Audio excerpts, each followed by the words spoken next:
ကဲ MMA Sport Play မြန်မာပြည်သက်ကြီးခင်ဗျာဒီနေ့ည2026ခုနှစ်ဇန်နဝါရီ25ရက်မြန်မာစံတော်ချိန်ည8နာရီခွဲမှာရှင်ပြိုင်ကစားမယ်လန်ဒန်ဒါမီပွဲစဉ် Crystal Palace နဲ့ Chelsea တို့ရဲ့ပွဲကြိုသုံးသက်ချက်ကိုတင်ဆက်ပေးလိုက်ပါတယ်ဗျာ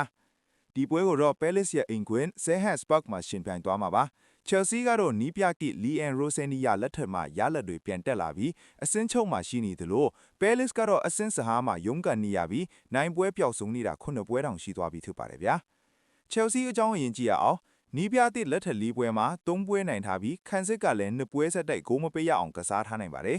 အဓိကသတင်းကောင်းကတော့ကိုးပါမာနဲ့ Reece James တို့ပြန်ပါလာနိုင်တာပါပဲဒါပေမဲ့ဂိုးသမားယော်ကန်ဆန်နဲ့တိုဆင်အာရာရာဘီယိုယိုတို့လွဲမှာဖြစ်လို့ယောဘတ်ဆန်ချက်စ်ပဲဂိုးပေါက်ဖြင်းဆောင်ရဖို့ရှိနေပါတယ်သူတို့အတွက်အဓိကစိန်ခေါ်မှုကတော့နိုဝင်ဘာလကတည်းကပျောက်ဆုံးနေတဲ့အဝေးကွင်းနိုင်ပွဲကိုဒီနေ့မှပြန်ရှာတွေ့မလားဆိုတာပါပဲ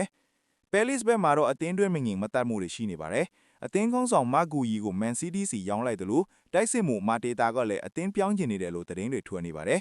ဒါပေမဲ့အားစေးတစ်ခွက်ကတော့အာဖရိကဖလားချန်ပီယံ Ismaila Sarr အသင်းစီပြန်ရောက်လာတာပါပဲဒဏ်ရာကြောင့်အန်ဂတီယာနဲ့ကာမာရာတို့ကိုမသုံးနိုင်ပေမဲ့အိမ်ကွင်းမှာဆိုရင်တော့ Palace က Chelsea ကိုအမြဲတမ်းဒုက္ခပေးလိမ့်ရှိတာကိုမေ့ထားလို့မရပါဘူးဗျာတမိုင်းကြောင်းအရကြည့်မှဆိုရင်တော့ Chelsea က Palace နဲ့တွေ့တဲ့နောက်ဆုံး19ပွဲမှာရှုံးပွဲမရှိထားပါဘူးဒါပေမဲ့နောက်ဆုံးတွေ့တဲ့3ဂရီစလုံးမှာတော့တရေရလက်ဒီပဲထွက်ပေါ်ထားတာပါကဲဒါဟာဒါဘီပွဲဖြစ်လို့ဘာမှဖြစ်သွားနိုင်ပါတယ်အပြာရောင်တွေပဲအစင်ကလာအတိုင်းနိုင်ဦးမလားဒါမှမဟုတ်လင်းယုံတို့ကပဲအင်ကွင်းမှာအရှင်သခင်ဖြစ်သွားမလားပရိသတ်ကြီးရဲ့အမြင်ကို comment မှာခံမှန်းပေးခဲ့ကြပါအောင်ဗျာ